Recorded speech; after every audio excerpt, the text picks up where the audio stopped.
Nice. Yeah, and I was fortunate enough to get a batting lesson from Sachin, the god. కలిసారా? Yeah. And yeah, ఆయన చెప్పే tips ఇంకా నేను వాడతాను. They very valuable to me and run score చేయడంలో కూడా చాలా help చేస్తాయి నాకు. ఏంటి సచిన్ ఎలా కలిసారు ఏంటి అదొక్కసారి మాతో షేర్ చేసుకుంటారా ఇన్సిడెంట్? సో నేను ఇంగ్లాండ్ లో 2 years ఆడాను డొమెస్టిక్ క్రికెట్. అంటే అక్కడ ఉండేవారు అప్పుడు? అంటే ఇక్కడ ఆఫ్ సీజన్ అనే టైంలో అక్కడికి వెళ్ళి ఆడాను అనమాట. First year Ealing cricket club ఆడాను, సెకండ్ బిషప్ స్టాట్ఫర్డ్.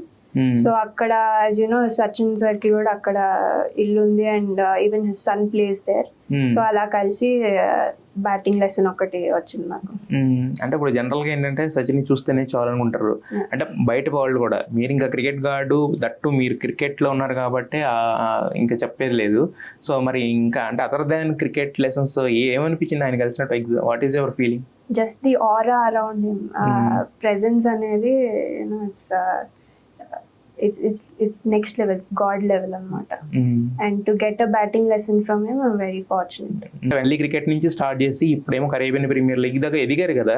ఇది చూసుకుంటాం, ఇంతమందిని కలవడం, వీళ్ళ దగ్గర నుంచి లెసన్స్ నేర్చుకుంటూ వెళ్ళడం, ఇదంతా ఎలా అనిపిస్తుంటది? ఎక్స్పీరియన్సెస్ అన్ని ఒకసారి వెనక్కి తిరిగి చూసుకుంటే సమ్టైమ్స్ చాలా అన్రియల్ అనిపిస్తుంది. ఎందుకంటే ఇంత షార్ట్ స్పాన్ లో నాకు తెలిసి ఇంత చూసిన వాళ్ళు ఎక్కువ ఉండరు. And I have to be in the moment, but కూర్చుని if I just sit down and take a look at where I've come from, అప్పుడప్పుడు చాలా అన్రియల్ అనిపిస్తుంది. ఫస్ట్ ఆఫ్ ఆల్ మీకు క్రికెట్ లోకి రావాలి, ఇది ప్రొఫెషన్ గా తీసుకోవాలి అనుకున్నప్పుడు ఎవరిని మీరు దృష్టిలో పెట్టుకున్నారు?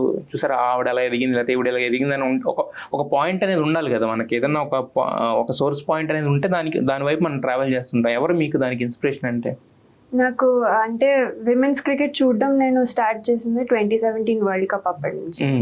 అండ్ అప్పుడు టు సీ దట్ విమెన్ కూడా మెన్ లెవెల్లోనే ఆడుతున్నారు, అంతే అగ్రెసివ్ గా ఆడుతున్నారు, అదే లెవెల్ ఆఫ్ టాలెంట్ చూపిస్తున్నారు అని చూసి నేను కూడా అది చేయొచ్చేమో అనుకున్నాను.